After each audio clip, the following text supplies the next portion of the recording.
안녕하세요, 핑플릭스입니다. 최근에 제가 이 페로브스카이트 관련 보고서를 읽고요.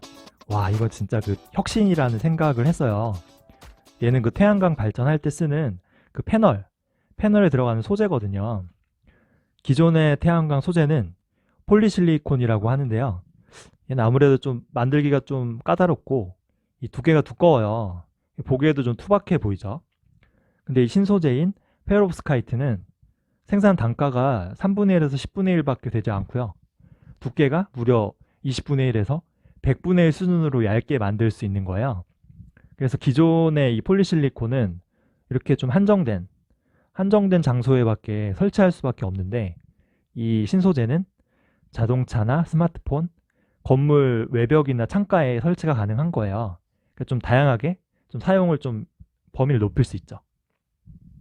그리고 그 태양광 패널의 본질은 결국 전기를 만들어낼 수 있는 능력, 그걸 발전 효율이라고 하거든요. 이 발전 효율이 기존의 폴리실리콘은 거의 뭐 4, 50년 동안 연구한 게 23에서 26% 정도인데요. 이 페로브스카이트의 효율은 지금 아직 10년도 되지 않았는데 25.2%까지 올라온 거예요. 거의 뭐 사실 비슷하죠. 그리고 앞으로 얘는 효율을 더 끌어올릴 수 있는 여지가 많이 남았다고 해요. 그 정리하면은 이 페로브스카이트는 더 싸고요. 기존 소재보다. 더 얇게, 훨씬 얇게 만들 수 있고, 그리고 다양한 곳에 사용이 가능하고요. 그리고 심지어 발전 효율까지 높은 그야말로 혁신적인 신소재인 거예요. 사실 우리나라는 태양광이 좀 많이 정치적으로 욕을 먹고 있는데, 사실 우리는 햇빛이 그렇게 강하지 않아요, 우리나라가. 그 태양광이 좀 약간 좀 의미가 없어요. 왜냐하면 그 유럽 남부나 미국 서부, 호주, 뭐 동남아 가보신 분은 아시겠지만 이 그쪽의 햇빛이 장난이 아니거든요. 저희는 햇빛이 너무 약해요. 그리고 그 땅값이 비싸서 이 태양광 패널을 그 만들 자리가 없어요. 그게 좀 우린 태양광 발전하기에는 약간 지리적인 한계가 있는 거예요. 근데 이거는 우리나라의 얘기지. 전 세계적으로 태양광 누적 설치량을 보면요. 지금 엄청나게 상승하고 있어요. 얘가 기술의 발전도 물론 있고요. 또 그 부품 가격에 하락도 있어요. 자꾸 싸지니까 이미 태양이 좀 뜨거운 지역은 태양광으로 발전하는 게요. 구식 석탄 발전보다 더 낫다는 거예요. 발전 단가가 더 싸다는 거죠. 가격도 싸고요. 그쵸? 그리고 그 심지어 얘는 친환경이잖아요. 석탄처럼 뭐 매연이 나오는 게 아니잖아요. 그러니까 이런 걸 안 할 수가 없는 거죠. 그 페로브스카이트 말고도 지금 뭐 N타입 태양 전지 등 이제 이 태양광이든 뭐 풍력이든 엄청나게 기술의 혁신이 계속되고 있거든요. 그래서 저는 이런 것들이 만약에 진짜로 상용화가 된다면 이런 전기차가 나올 수도 있어요. 이렇게 천장에 패널을 붙여서 이 태양광으로 자가 발전하는 거죠. 자가 발전하게 해서 달릴 수 있는 전기차가 나오면 이 배터리 굳이 좋은 거 쓸 필요 없거든요. 그쵸? 충전할 필요도 없고 그냥 햇빛으로 자연에서 공짜로 충전해서 가면 되잖아요. 또 건물들도 지금은 이 지붕 위에만 태양광 패널 설치하는데 아예 벽체나 이런 유리창에 설치를 할 수 있게 되면은 얘도 자가 발전을 할 수 있는 거예요. 그래서 한국전력에서 전기를 공급받을 필요가 없는 거죠. 오히려 좀 많이 발전을 했다 그러면은 옆집에 팔 수도 있고요. 지금은 중앙에서 이렇게 전기를 공급하는 이런 방식이라고 하면은 이제 앞으로는 각 그냥 뭐 기업이나 건물, 가정에서 스스로 전기를 만들어 쓰는 그런 방식으로 변화할 거예요. 이때 중요한 게 이 만들어진 전기를 저장하는 능력이라고 해요. 뭐냐면은 그 태양광 발전이든 풍력이든요. 이게 사람의 의지대로 100% 되지 않아. 왜냐하면 태양도 비가 오거나 밤이 되면은 이 태양광 발전이 안 되잖아요. 그리고 풍력도 이게 바람이 뭐 지멋대로 부는 거지 이게 인간이 조절할 수 없잖아요. 수력도 마찬가지죠. 그쵸? 비랑 연관돼 있죠. 그래서 이게 그 사람이 또 전기를 쓰는 사용량도 좀 불안정한 게 밤에는 전기 사용량이 줄죠. 잠자야 되니까. 낮에는 또 높아지죠. 또 보면 점심시간에 또 턴이 있어요. 그러니까 이게 전기를 이 사용하는 시간과 이 전기를 태양이든 풍력이든 이렇게 만들어내는 생산하는 그 양이 일치하지 않은 거예요. 미스매치가 생겨요. 그래서 이 생산이 많이 될 때 남는 전기를 잘 저장해 놨다가 이 저장된 전기를 이렇게 사용량이 많을 때 이렇게 풀어주는 거죠. 그래서 이 저장하는 능력이 중요해져요. 지금은 ESS 배터리가 그 역할을 하고 있죠. 얼마 전에 불이 나가지고 좀 이슈가 됐었는데요. 이 시장도 물론 성장할 거예요. 근데 약간 이 배터리는 한계가 있는 게 좀 장기간 전기를 저장하는 게 이게 쉽지가 않아요. 왜냐하면 배터리는 방전되잖아요. 시간이 지나면은. 그래서 만약에 여름철 엄청 뜨거울 때 그때 이제 태양광으로 전기를 엄청 만들었어요. 그래서 이 전기를 겨울에 겨울에 이제 햇빛이 없을 때 이때 사용하려고 하는 거예요. 그러면 이거는 6개월 동안 배터리로 보관하면 이게 쉽지가 않죠. 또 호주 같은 나라는 태양광이든 풍력이든 이 전기를 만들기 쉽거든요. 전기 단가가 싸요. 그래서 이 호주에서 만든 싼 전기를 한국으로 가져오는 거죠. 이것도 그 배터리로 가져오게 되면 이게 쉽지가 않은 거예요. 그래서 이때 사람들이 얘기하는 게 바로 이 수소예요, 수소. 그래서 이 전기를 만들어진 전기를 배터리가 아니고 수소로 변환시키는 거죠. 왜냐하면 이 수소는 방전되거나 손실이 발생하지 않거든요. 장기간 저장해도. 그래서 나중에 이 수소를 가져와서 필요할 때 다시 전기로 변환해서요. 사용하는 거예요. 그래서 많은 전문가들이 저희는 수소하면 이게 수소차 떠올리시는데 이 수소차보다는 이렇게 에너지를 저장하고 이동하는데 그런 거 관련해서 투자 매력이 있다는 거예요. 또 하나는 이제 구글이 예전에 연구했던 건데 소금을 이용한 그 신재생 에너지 저장 장치예요. 그러니까 이게 수소로 저장했다가 필요할 때 사용하는 거와 거의 똑같은 개념이에요. 근데 아직 뭐 성공했다는 얘기는 없어요. 만약에 성공하면 진짜 이거 대박이죠, 이것도. 이렇듯 그 기술의 발달로요. 태양광이든 풍력이든 신재생 에너지로 전기를 얻는 그 효율이 갈수록 높아지고요. 그리고 그 이런 전기를 저장하는 기술도 발전하고요. 또 지금처럼 중앙에서 전기를 공급받는 게 아닌 그냥 자가 발전, 각 개별적으로 자가 발전하는 이 시대가 이 세 가지가 앞으로의 그 에너지 트렌드라는 거예요. 근데 현대차 그 제가 리포트에서 봤는데 결국 마지막에 제일 중요해지는 거는 바로 AI, 인공지능과 빅데이터라는 거예요. 좀 선뜻 저도 처음엔 이해가 잘 안 갔는데 일종의 가상 발전소 개념인데요. 뭐 전기차든 뭐 태양광 수력, 뭐 풍력 발전소든 공공기관이든 뭐 사무실, 뭐 건물 그리고 이런 공장, 기업이든 이 모든 수많은 객체들이 이제 에너지를 만들 거예요, 각자. 그럼 이거를 전력 수요를 계산해서요. 또 가격도 정확히 예측해서요. 이거를 남는 거는 이렇게 저장하고 ESS 배터리나 뭐 수소 등으로 또 모자라는 곳은 서로 이렇게 실시간으로 왔다 갔다 이걸 해서 이 전력 수급이 안정될 수 있게 하는 거죠.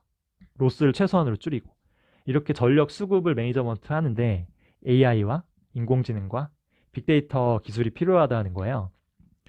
그래서 이 보고서에서는 테슬라를 주목해야 된다고 하는데 근데 저는 이런 매니지먼트, AI, 인공지능, 뭐 빅데이터 관련해서는 오히려 구글이나 마이크로소프트, 아마존 같은 이제 빅테크 기업들이 더 잘하지 않을까라는 생각이 들어요. 기존에 뭐 엑소모빌 같은 이제 석유나 가스를 추출하는 기업들이 사실 이런 구글, 마이크로소프트, 아마존 이런 새 기업에게 그 AI, 인공지능 지금 자문을 받고 있어요. 알고리즘 서비스를 받고 있는데 이 덕분에 이 석유가스를 더 빠르게 추출하고 있다는 거예요. 지금 구글은 최근에 지구 환경을 위해서 이거 더 이상 제공하지 않겠다고 했거든요. 석유와 가스를 추출하는데도 AI 인공지능이 도움이 된다고 하면요. 저는 이 태양력이나 풍력이나 이런 신재생 에너지를 이제 그 발전 효율을 높이는데도 저는 이 AI가 엄청 도움이 될 수 있다고 보거든요. 예를 들면 이렇게 태양이 있으면 그 계절이나 뭐 날씨 이런 거에 따라 다 틀리잖아요.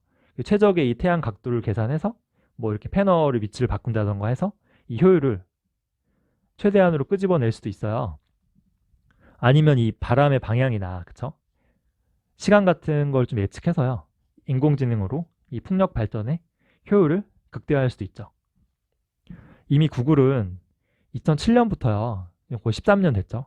자사의 모든 에너지를 태양 및 풍력 등 이제 재생에너지로 바꾸겠다고 공표를 했고요. 관련해서 AI나 알고리즘 연구를 계속하고 있어요. 얼마 전에 구글은 탄소 지능형 컴퓨터 플랫폼을 발표했는데요. 얘는 그 재생에너지를 만드는 그 전력 생산량이랑 이 클라우드 컴퓨터 데이터 센터의 그 컴퓨터 사용 시간, 운영 시간을 이 컨트롤 두 개를 해가지고 이 전력 소모를 최소한으로 줄이겠다는 거예요. 근데 이 전력 소모가 왜 중요하냐면요. 얘가 그 데이터 사용량인데 엄청나게 성장하죠. 그래서 지금 클라우드 기업들 실적이나 주가가 매우 좋거든요. 이걸 반대로 말하면은 얘네가 운영하는 그 데이터 센터, 이 데이터 센터에서 먹는 그 전기의 양도 엄청나게 지금 증가한다는 거예요. 그러니까 이게 전력 소모를 줄이는 게 클라우드 업체에서는 되게 중요한 일이에요. 아마존, 마이크로소프트, 구글, 뭐 알리바바 이런 클라우드 빅테크 기업들은 자사 데이터 센터에 효율적인 전력 공급을 위해서라도 이 신재생 에너지의 발전 효율을 높이고요. 그리고 왜냐하면 신재생 에너지는 공짜잖아요. 공짜니까. 그리고 에너지 저장과 관련된 기술과 효과적인 전력 공급, 이제 매니지먼트죠. 컨트롤. 이런 거 관련해서 소프트웨어, 인공지능, 알고리즘 이런 관련해서 엄청나게 투자하고 있거든요. 재미있는 건 이 데이터 센터에서 발생하는 이 전력의 거의 절반 정도는요. 컴퓨터 쿨링에 들어간다고 해요. 그러니까 이게 컴퓨터 열을 식히는 거죠. 제가 예전에 반도체 영상에서 저전력과 특히 그 미세 공정이 중요하다고 했는데요. 그 이유는 바로 이런 거에도 있는 거예요. 어쨌든 저는 이 가상 발전소 미래에 그 전력 수급 매니지먼트 관련해서는 그 빅데이터, 그쵸? 빅데이터와 인공지능에 더 강점이 있는 구글, 마이크로소프트, 아마존 이런 클라우드 빅테크 기업들이 저는 그 테슬라보다는 조금 더 유리하지 않을까 저는 그런 생각을 해봐요. 제가 재생에너지의 투자 포인트를 딱 세 가지로 정리하면요. 1번은 재생에너지를 이제 만들 수 있는 생산, 그리고 발전 효율을 극대화할 수 있는 기술, 이쪽에 이제 글로벌 체인들에게 좀 기회가 있을 것 같고요. 두 번째는 그렇게 만들어진 이 전기를 저장하는 능력, 뭐 지금으로선 수소나 뭐 ESS 배터리가 있겠죠. 그리고 마지막은 이 전력 수급을 이제 매니지먼트하는 그 AI, 인공지능 같은 게 있겠죠.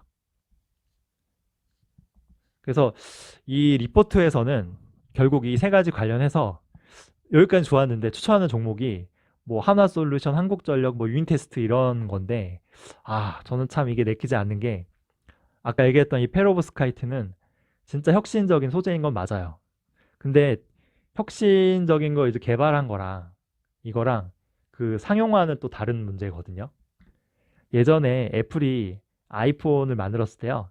이미 비슷한 걸 만든 기업들은 많았어요. 근데 애플이 얘네 처음으로 이 상용화 시킨 거예요. 전 세계로. 그래서 애플이 대박 난 거죠. 그래서 이것도 과연 이렇게 좋은 소재긴 한데 얘네가 이거를 글로벌 상용화 시킬 수 있을지 약간 좀 너무 작은 기업이다 보니까요. 경쟁자가 지금 파나소닉인데 이게 좀 상대가 될까 싶어요. 그래서 저는 이제 이쪽이나 너무 좀 한 기업에 투자하기는 좀 힘든 것 같아서 저는 그 ICLN이라는 그 ETF 있거든요. 이 관련 그 글로벌 체인에 전반적으로 투자하는 ETF예요. 그래서 저는 이 ETF로 좀 투자를 좀 좁히려고 그래요. 개별 기업은 너무 확신이 없다. 하지만 이 친재생 에너지 관련 전체 시장의 성장은 100% 확실하거든요. 그래서 기존에 제가 이 친환경이라는 섹터 이름으로 이쪽에 투자를 좀 하고 있었는데 얘를 이제 5%에서 10%까지 늘리기로 했습니다. 덕분에 인도 주식은 안녕. 신재생 에너지가 이제 엄청나게 성장할 건데요. 여기에 맞춰서 이 전기차 시장도 엄청나게 성장할 거예요. 근데 얘도 너무 좀 경쟁이 치열해서 이것도 좀 한 기업에만 투자하기 좀 꺼려지더라고요. 얘도 좀 ETF로 접근하려고 하는데 조만간 제가 좀 영상 만들어 볼게요. 결국 이 미래에 이 석유 수요의 대부분은요, 아마 다 전기로 대체될 거예요. 여기에 바로 그 신재생 에너지 관련해서 이제 기회가 있겠죠. 기존의 이 화학 연료 관련 기업들에게는 좀 불행한 일일 수 있죠. 앞으로도 아마 힘들어질 거예요. 기존의 이 화석 연료 관련 기업들은. 근데 저는 이걸 지구를 생각하면요, 다행일 수도 있어요. 근데 저는 아름다운 지구와 이 환경을 위해서 이 친환경, 이 재생에너지 기업들의 발전과 성공을 저는 다시 한번 기원해 봅니다. 준비한 내용은 여기까지고요. 계속 좋은 영상 올리도록 할게요. 좋아요, 구독 많이 눌러주세요.